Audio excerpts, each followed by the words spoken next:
I'm happy to share the stage both with Rosetta Egan and with the spirit of Kenneth Rexroth. I followed him on the KPFA and actually literally was following some of the programs he did at one point during my career at KPFA. And my friend Ivan Arguelles followed him in another way. He titled a book, Hapax Legomenon, taking the phrase perhaps from Rexroth. My gratitude to Evan Carr, who asked me to do a tribute to my late wife, Adele, with whom I've performed for 30 years. My friend Rosetta Egan is joining me in a tribute to my wife, Adele, who died on June 27th. Come December, we would have been married for 55 years. How do you mourn the absence of someone you've seen almost every day of your life and whose daily presence was always a comfort to you?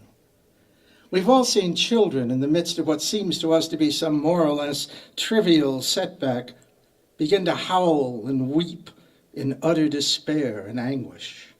We learn to contain that childish impulse as we grow. But at a moment like this, the child returns with a vengeance, and you experience what seems to be endless and bottomless sorrow. In 1989, Adele began to write poetry.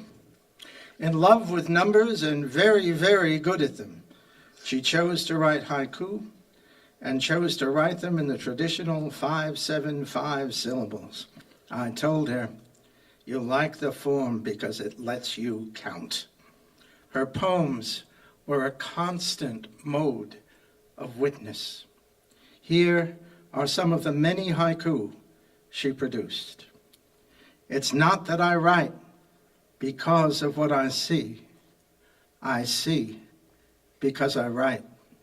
Selfie, an infectious smile, tapping out daily haiku, pretty good figure. For H.D. Moe, 1937 to 2013. Monday afternoon, I said goodbye to David. Knew it was goodbye. He sat on the bed, his legs thin as water pipes, said he needed help. Early this summer, we heard him read his new work next to that same bed. The radio show Jack taped was broadcast the day after David died. Streams of consciousness flow through a Zen beat garden, inviting us in. The year begins. Hearing the ducks quack, walking around Lake Merritt the first time this year. The rains have brought water close to the shoreline. Now birds perch on rocks. Peaceful walk, the water lapping against the stone barrier, the sun on my face. Florida. The sky is bright blue, warm sunshine and a light breeze. What season is it? My words are naked without the familiar frame of 5-7-5. R.I.P. Chauncey Bailey died August 2nd, 2007. Had to cross the street to avoid the police cars on my way to work. Behind yellow tape, he lay under a white tarp, his feet sticking out. Leaning on a car, an officer interviewed an old Asian man. "Did you see someone approach the victim and shoot? Which way did he run?" I pass this corner on my way from the BART train almost every day. A nice neighborhood, friendly senior citizens, no sign of danger. Suddenly, scary, downtown and in broad daylight. Murderers live here. The next day, a shrine. Teddy bear, candles, flowers. You are in our hearts. In the early light, the house is cold and quiet. Christmas is over. 15 haiku for Vicky. I've known you so long. Always figured that I could reach out and find you. A half century from high school to Medicare is hardly enough. A shared passion for Pete Seeger and Woody Guthrie cemented our friendship. You were really smart, a whiz at math and science, crazy about books. Your dad took us down to Disneyland the summer after it opened. Tom Sawyer's Island, the old creaky jungle ride, filled us with wonder. We both married young, settled in California, never more to roam. Oakland and L.A. were close enough to keep our busy paths crossing. My husband joined us at museums or bookstores, brunch, lunch, or dinner. Bioethics mixed law, science, and politics, reflections of you. You loved your daughters, fiercely proud of the women that they have become, but it was the twins who captured your heart, filled photo albums.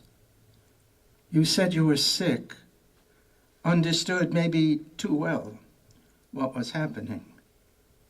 I called to check in for a year's worth of weekends. Where will I call now? Once more, Jack and I will eat breakfast in your honor at Delancey Street. Syrian poems. I'm afraid for our friends in Syria in these days of turmoil. From a Syrian journal, 2003. The incessant horns don't clear traffic jams on the streets of Damascus. Step off the high curb, follow a native between the cars to safety. The traffic police at major intersections smile and say, "Welcome." It's like Mexico. Don't drink water. Eat only if cooked, canned, or peeled. They walk arm in arm. Only one wears a headscarf on their way to class. National Museum. Museum artifacts strewn about the garden or propped against the wall. With Lonely Planet, you find the old synagogue murals on the walls. There are no Jews left in Damascus. They left when the borders opened. In the castle. Crac de Chevalier, a real crusader castle. Ruins of huge stones. We sit in windows of a chapel, picture knights at a round table.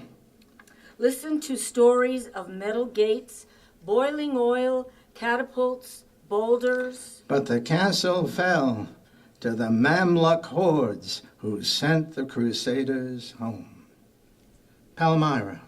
The amphitheater, decked out for a Spanish prince. Jack does a time step. I cannot capture this magic with my camera. I've only my words. I'm afraid for our friends in Syria in this savage turmoil. 60 years later, after the internment camps, they were our neighbors, torn from our community. How could this happen? How could this happen? Nurseries and barber shops sold at bargain rates. Sold at bargain rates. Please take the horse and chickens, and the fields left fallow. And the fields left fallow, crying for children's laughter, young lovers meeting. Young lovers meeting near barbed wire, guard towers, boredom and hot dust. Boredom and hot dust. Faded memories. At last, soft voices speaking. Soft voices speaking to those who did not witness.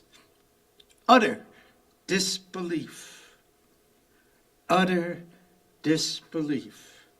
It will not happen this time. They are our neighbors.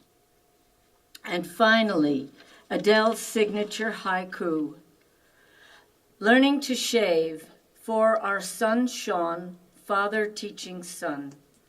A nick on the jaw, the razor's edge of manhood along the bloodline.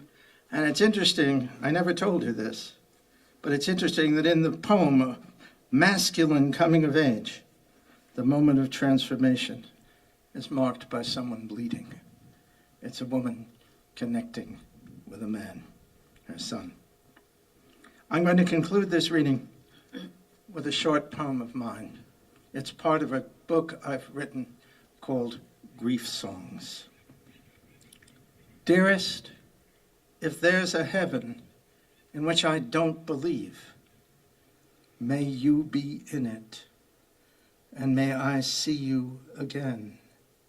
Though I have seen your body enter the fire, may I see you again. Thank you.